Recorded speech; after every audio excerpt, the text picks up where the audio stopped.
Hello, ഇന്നൊരു small ബോട്ടിൽ ആർട്ടാണ് നമ്മൾ ചെയ്യുന്നത്. ഞാനൊരു ചെറിയൊരു കുപ്പി എടുത്തിട്ടുണ്ട്. ഒന്ന് ട്രൈ ചെയ്ത് നോക്കുന്നതാണ്. അതിലേക്ക് നമ്മളൊരു സ്പഞ്ച് വെച്ചിട്ട് ഇങ്ങനെ വൈറ്റ് കളറാണ് പെയിൻറ്റ് ആഡ് ചെയ്ത് കൊടുക്കുന്നുണ്ട്. നന്നായിട്ട് ഇതുപോലെ എല്ലായിടത്തും എത്തുന്ന വിധം ഒന്ന് ചെയ്ത് കൊടുക്കണം. അതിനുശേഷം നമുക്ക് ഇഷ്ടമുള്ള ഡിസൈൻ വരയ്ക്കാം. ഞാനിപ്പോൾ ഒരു ഗ്രീൻ കളർ വെച്ചിട്ടൊരു ചെടിയുടെ തണ്ട് പോലെ ഇങ്ങനെ വരയ്ക്കുന്നുണ്ട്. എൻ്റെ കയ്യിൽ ചെറിയ ബ്രഷ് ഇല്ലാഞ്ഞു കണ്ടില്ല, അത് കാരണം ബഡ്സ് വെച്ചിട്ടാണ് നമുക്ക് എങ്ങനെയാണെങ്കിലും നമ്മുടെ ഐഡിയ പോലെ ചെയ്യാം. നന്നായിട്ട് ഇങ്ങനെ വരച്ച് ചുറ്റിലും ഇങ്ങനെ എടുക്കുന്നുണ്ട്.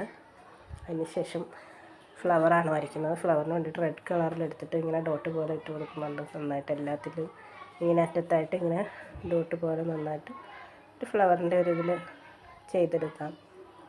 കണ്ടില്ലേ, നന്നായിട്ട് ഡ്രൈ ആയിട്ട് വൈറ്റ് കളർ ചെയ്തിട്ട് ഡ്രൈ ആയിട്ട് വേണം ഇതെടുക്കാൻ. എനിക്ക് ഡ്രൈ ആവാനൊന്നും വെയിറ്റ് ചെയ്യാനുള്ള സമയം ഉണ്ടായിരുന്നില്ല, അത് കാരണം എൻ്റെ കയ്യിലൊക്കെ പറ്റിയിരിക്കുന്നുണ്ട് കാണാം. അതിനുശേഷം അതിൻ്റെ സെൻറ്ററിലായിട്ട് നമുക്കൊരു യെല്ലോ കളർ നമുക്കിങ്ങനെ കൊടുക്കാം. കണ്ടില്ലേ, ഓരോന്നിൻ്റെയും നടുവിൽ കണ്ടില്ലേ ഇങ്ങനെ ഡോട്ടായിട്ട് ഇട്ട് കൊടുത്തിട്ട് മതി. അത്യാവശ്യം കാണാനൊക്കെ ഒരു ലുക്കുണ്ട്. അതിന് മുകളിലൊക്കെ നല്ലൊരു ഇതൊക്കെ കെട്ടിക്കൊടുത്ത് ഇടുവാണെങ്കിൽ നല്ല ഭംഗിയായിരിക്കും. എല്ലാവരും ചെയ്ത് നോക്കണം കേട്ടോ, കുട്ടികൾക്കൊക്കെ വളരെ ഇഷ്ടപ്പെടും.